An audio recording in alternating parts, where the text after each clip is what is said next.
Des premières œuvres maîtresses de l'horreur dans les années 20, jusqu'aux cauchemars les plus dérangeants du cinéma moderne.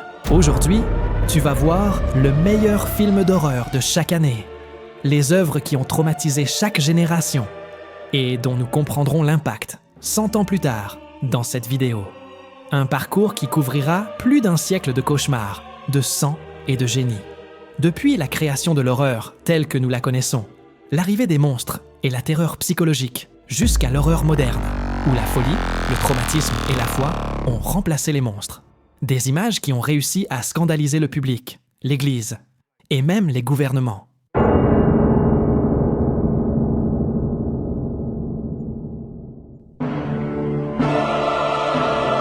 L'horreur est née dans une Europe dévastée par la guerre, un miroir de l'âme humaine brisée. Dans les années 20, la peur est devenue de l'art. L'expressionnisme allemand a transformé l'angoisse collective en images déformées, ombres impossibles et décors qui semblaient en crier. Le cinéma muet a gravé la folie, la mort et le désespoir sur des murs tordus. Ce fut la décennie où l'horreur trouva son langage et où le spectateur découvrit que le véritable monstre pouvait être humain. Le point zéro du cinéma d'horreur. La première grande œuvre maîtresse du genre. Son esthétique expressionniste et son histoire de folie ont redéfini le langage visuel de la peur. Un conte moral sur la rédemption et la mort, avec des effets de surimpression révolutionnaire pour l'époque. L'adaptation non autorisée de Dracula qui devint l'image définitive du vampire, une métaphore de la peste, du désir et de la corruption de l'âme. Lon Chaney transforma la difformité physique en tragédie humaine, montrant que le monstre pouvait être une victime. Le premier thriller psychologique horrifique où un pianiste craint d'avoir hérité des instincts d'un tueur. L'horreur devint spectacle grâce au maquillage extrême de Lon Chaney et à une mise en scène monumentale. Murnau porta l'horreur sur le terrain du divin, un combat entre Dieu et le diable, raconté avec des effets visuels qui émerveillent encore un siècle plus tard. Une histoire d'obsession et de désir maladif qui consacra Lon Chaney comme le visage le plus inquiétant du muet. L'horreur prit un tour tragique dans ce drame gothique sur un homme condamné à sourire pour toujours, qui inspirerait des décennies plus tard le Joker. Conrad Veidt fit ses adieux à l'horreur muette, avec un rôle hypnotique, juste avant que le son ne change à jamais le genre.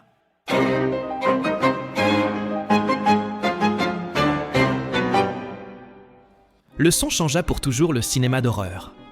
L'arrivée des voix, des cris et de la musique rendit la peur tangible. Universal Pictures créa son propre panthéon de créatures. Dracula, Frankenstein, la momie, le loup-garou. L'horreur devint un spectacle mondial. En pleine Grande Dépression, quand le monde avait besoin d'échapper à la réalité, les monstres devinrent des icônes, des figures tragiques reflétant notre solitude, notre différence et notre culpabilité. Une rareté visuelle en avance sur son temps, avec caméra mobile et atmosphère gothique qui annonçait le film noir, et jusqu'au Batman moderne. La naissance du mythe moderne du monstre. James Whale transforma la science en tragédie et fit de la créature un symbole éternel de la solitude humaine. Le film le plus scandaleux de son époque, un cri d'empathie pour les marginalisés, qui changea la manière dont le cinéma regardait la différence. La bête et la beauté fusionnèrent dans une révolution technique et émotionnelle qui redéfinit le spectacle cinématographique. Karloff et Lugosi poussèrent l'horreur vers le pervers. Un duel de cruauté, de sadisme et d'esthétique moderniste qui annonça l'horreur psychologique. Une suite plus profonde et plus sophistiquée que l'original, où le monstre atteint une dimension presque poétique et tragique. Une histoire de vengeance avec des poupées meurtrières qui mêla science, folie et moralité en une seule expérience. Un thriller teinté d'horreur sur le contrôle de la technologie et la peur de la puissance humaine. Abel Gance transforma le traumatisme de la guerre en vision spectrale. Les morts du front reviennent juger les vivants. Le mythe de Sherlock Holmes se fondit dans l'horreur gothique, dans une atmosphère de brume, de superstition et de crime.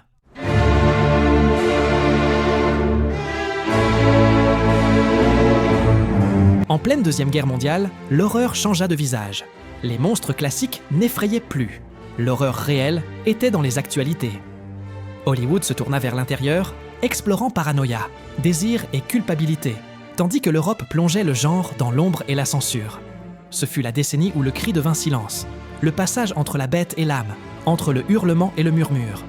L'horreur ne cherchait plus à effrayer, elle cherchait à perturber. Le premier long métrage d'horreur en Technicolor, avec un scientifique qui miniaturise ses victimes. La science devenue folie et sadisme visuel. Le dernier grand monstre classique d'Universal, Lon Chaney Jr. incarna la malédiction de l'homme, déchiré entre instinct et morale, et le lycanthrope devint une métaphore de la culpabilité. L'horreur devint suggestion. Jacques Tourneur insinua la peur par les ombres, les silences et le désir refoulé, inventant l'horreur psychologique moderne. Un gothique caribéen, mêlant romantisme, esclavage et sorcellerie, faisant du zombie un symbole de contrôle et de perte de volonté. Le joyau espagnol de l'expressionnisme, un cauchemar souterrain rempli de conspirations, de difformités et d'une atmosphère unique en son temps. La première grande anthologie de l'horreur. 5 histoires entremêlées qui introduisirent l'idée de fin circulaire et définissent le format du frisson en épisodes. Un tueur traque une femme muette dans un manoir. Suspense psychologique pur est l'un des premiers thrillers féminins du genre.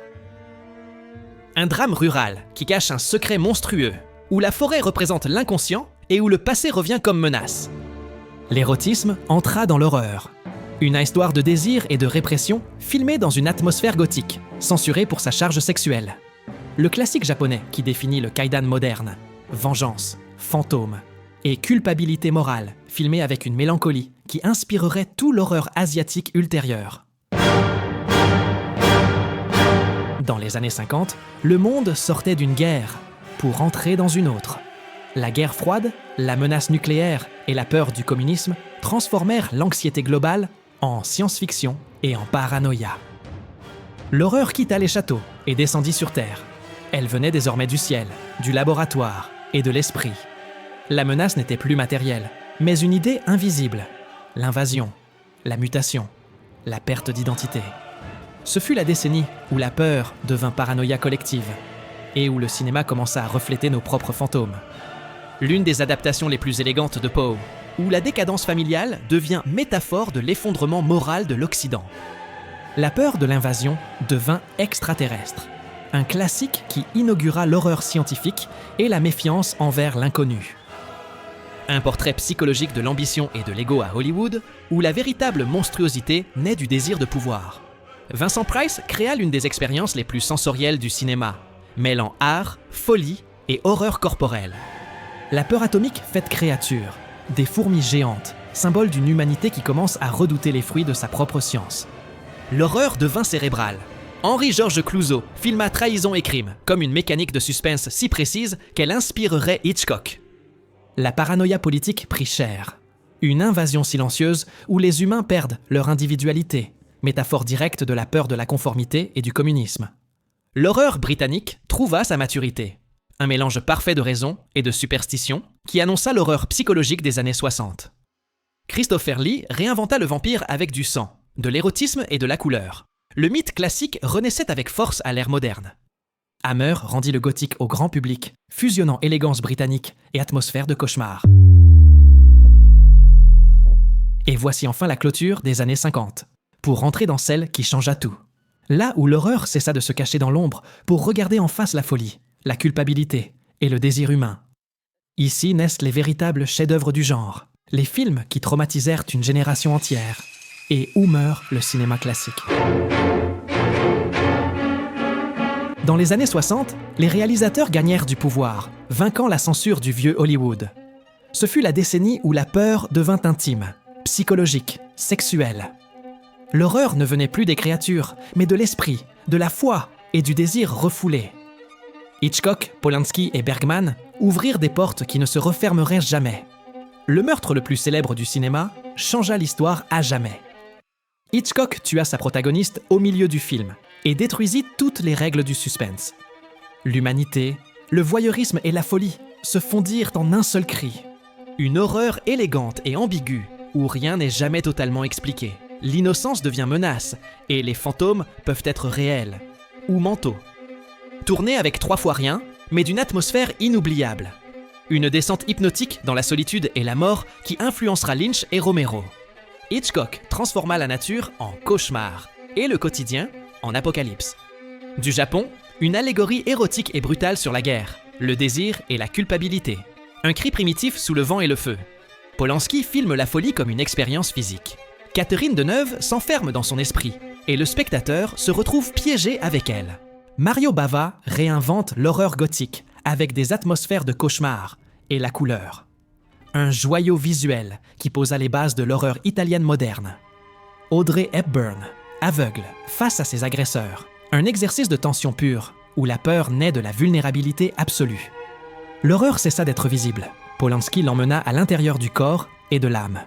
Une histoire de maternité, de paranoïa et de manipulation qui marqua toute une génération. L'horreur de la Shoah devenue art surréaliste. Un esprit malade justifie le mal comme vertu. L'un des films les plus perturbants et oubliés de son temps. Mais si les années 60 ouvrirent l'esprit, les années 70 ouvrirent les blessures. Si la décennie précédente suggérait l'horreur, désormais elle hurlerait sans pitié. La peur cessa d'être psychologique, pour devenir physique, politique, spirituelle. Arrivent les années les plus sombres, les plus viscérales et les plus réelles de l'histoire du cinéma d'horreur. Ici naît la véritable horreur. L'horreur perdit son innocence. Les rues étaient tachées par le Vietnam, les sectes, les tueurs et la défiance envers Dieu. Le cinéma laissa l'allusion pour embrasser l'interdit. Sang, sexe, religion et désespoir. Ce fut la décennie où le spectateur ne regardait plus. Il souffrait. Dario Argento redéfinit le giallo. Meurtre stylisé, obsession visuelle et une nouvelle manière de regarder le crime comme un art. Andrzej Żuławski transforme guerre et famine en hallucination existentielle. Le traumatisme historique se mêle au délire mystique. Le mal prend visage d'enfant. Un conte macabre où innocence et obscurité cohabitent dans un calme glaçant. L'horreur atteignit son sommet. William Friedkin opposa la foi au mal dans une bataille filmée avec un réalisme brutal. Vomis, cris, douleurs physiques étaient réelles. Les réactions du public aussi. Les évanouissements en salle marquèrent un avant et un après. Le film le plus révolutionnaire de l'horreur, et pour beaucoup, le meilleur. Le cinéma devint un cauchemar. Tobe Hooper filma l'horreur comme un documentaire de l'enfer.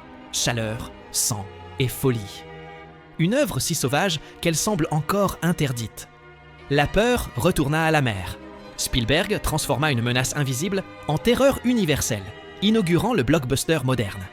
Brian De Palma fit exploser la répression adolescente dans le sang. Tragédie, humiliation et vengeance converties en catharsis pure. Argento porta l'horreur au terrain de l'art total. Couleurs, musique et mouvements comme éléments de la peur. Un cauchemar d'une beauté insoutenable. John Carpenter redéfinit le slasher. Le mal devint pur, anonyme, inévitable. Michael Myers fut la naissance du monstre moderne. L'horreur voyagea dans l'espace et y trouva l'enfer. Ridley Scott mêla science-fiction et horreur corporelle dans une expérience claustrophobe qui marqua à jamais le genre.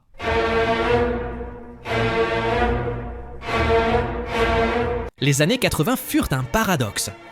Tandis que le monde s'enfonçait dans la consommation et l'excès, l'horreur atteignait sa maturité artistique. La peur devint visuelle, physique, sanglante, mais aussi émotionnelle, philosophique et métaphorique. Entre la MTV, la guerre froide et un nouveau cinéma d'auteur, naquit l'ère la plus intense, créative et perturbante du genre. La peur cessa de se cacher et devint spectacle. Kubrick porta l'horreur à la perfection formelle. Chaque plan, chaque note, chaque regard de Nicholson est une descente dans la folie et la solitude. Pour moi, le plus grand film d'horreur de l'histoire. Żuławski décompose l'amour, la foi et le corps dans l'une des œuvres les plus dérangeantes et extrêmes du cinéma. Le jeu d'Isabelle Adjani tient de l'exorcisme réel. John Carpenter filma la défiance absolue, un chef-d'œuvre de paranoïa et d'effets pratiques qui redéfinit l'horreur de science-fiction. David Cronenberg anticipa le XXIe siècle. Écran, chair et technologie fusionnées. L'horreur ne résidait plus dans les monstres, mais dans la télévision. Freddy Krueger transforma les rêves en champ de bataille. Une idée si originale qu'elle convertit la fantaisie adolescente en cauchemar collectif. La science et la comédie noire s'unirent dans une explosion de gore, un classique qui définit l'humour macabre des années 80. Cronenberg revint au corps pour raconter une tragédie de désintégration physique et émotionnelle. Clive Barker emmena le sadomasochisme en enfer et créa une nouvelle icône de l'horreur métaphysique, Pinhead.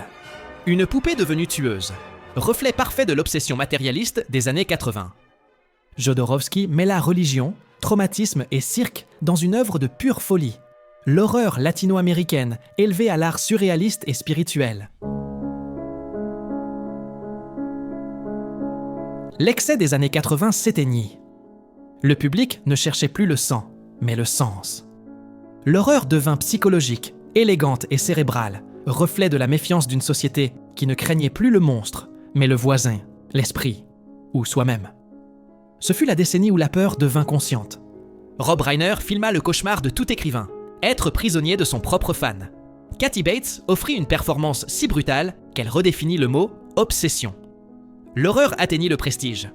Pour la première fois, un film d'horreur remporta l'Oscar du meilleur film. Hannibal Lecter devint le monstre le plus fascinant du cinéma moderne. Pur intellect et mal. Coppola rendit au vampire sa puissance romantique et tragique, mêlant passion, mort et poésie gothique. Tim Burton transforme le macabre en beauté. Une fable gothique qui redéfinit l'animation et le culte d'un Halloween éternel. Neil Jordan porta le mythe du vampire à l'introspection existentielle. Une ode à l'immortalité et à la culpabilité. Alex de la Iglesia combina humour noir, satanisme et chaos urbain. Wes Craven réinventa le genre. L'horreur devint méta, autoconsciente et d'une efficacité redoutable. Le film qui ressuscita le slasher et apprit à toute une génération les règles de la peur. Michael Haneke filma une agression contre le spectateur. Sans musique, sans échappatoire, sans espoir. Il brise le 4e mur et t'oblige à regarder ta fascination pour la violence. Le Japon redéfinit l'horreur contemporaine. La peur ne venait plus de l'extérieur. Elle voyageait par les écrans, les ondes de l'intérieur. La peur revint à l'émotion. Monsieur Night Shyamalan mêla l'horreur à la tendresse et créa l'une des fins les plus mémorables du cinéma moderne.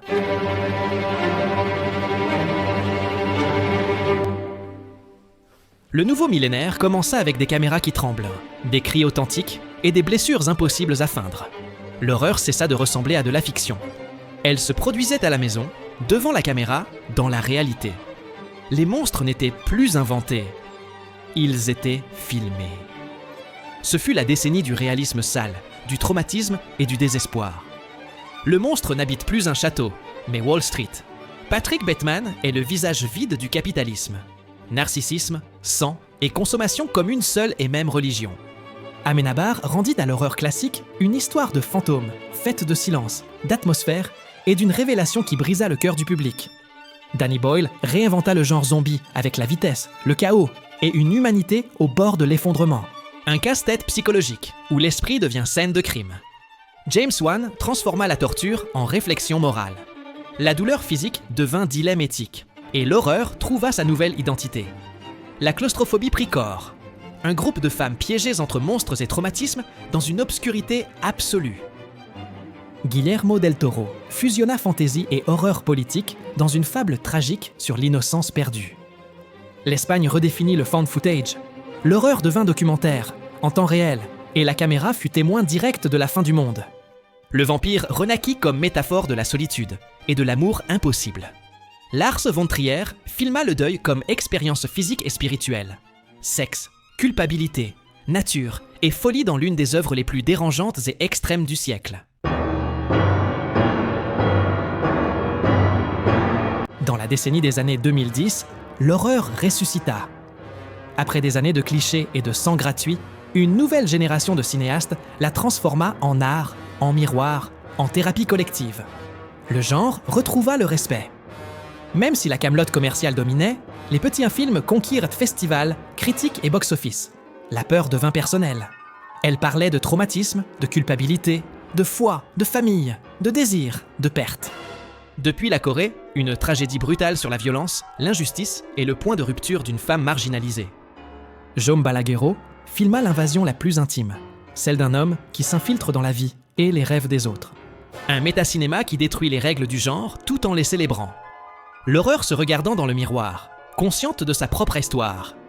James Wan rendit la foi à l'horreur classique, caméra à l'épaule, atmosphère pure et un couple d'exorcistes qui redéfinirent l'horreur commerciale moderne. L'horreur adolescente devint existentielle, comme un cauchemar dont on ne peut se défaire.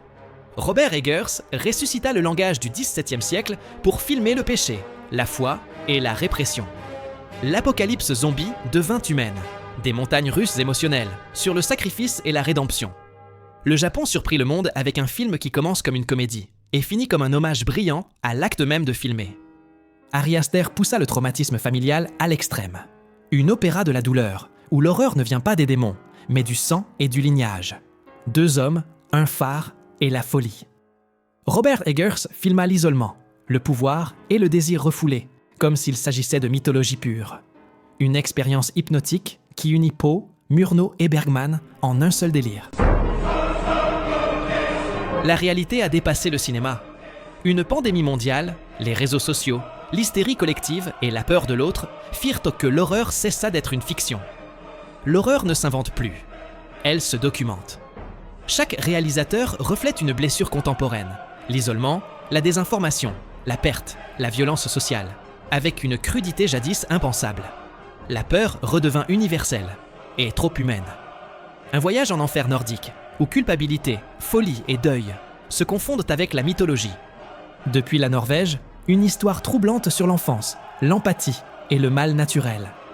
T. West transforme l'innocence en obsession. Pearl est un portrait dément du désir d'être vu, et l'une des performances les plus hypnotiques de la décennie.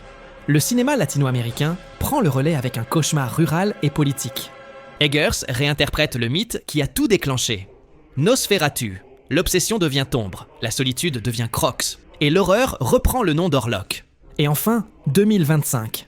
Zach Cregger transforme la disparition d'enfants en cauchemar symbolique. L'horreur ne se contente plus d'effrayer. Elle interroge ce que nous n'avons jamais vu venir. Si tu es arrivé jusqu'ici, tu as parcouru plus de 100 ans de peur, d'art et de folie. C'est mon cadeau d'Halloween pour toi. Abonnements et likes sont les bienvenus. Dis-moi en commentaire, quelles sont pour toi les plus grandes œuvres de l'histoire de l'horreur? Et laquelle tu vas regarder cet Halloween? Si le cinéma te passionne autant que moi, suis-moi sur Instagram et Letterboxd, là où l'amour du cinéma ne finit jamais. Et souviens-toi, la véritable horreur n'est pas dans les films, mais dans ce qu'ils nous révèlent.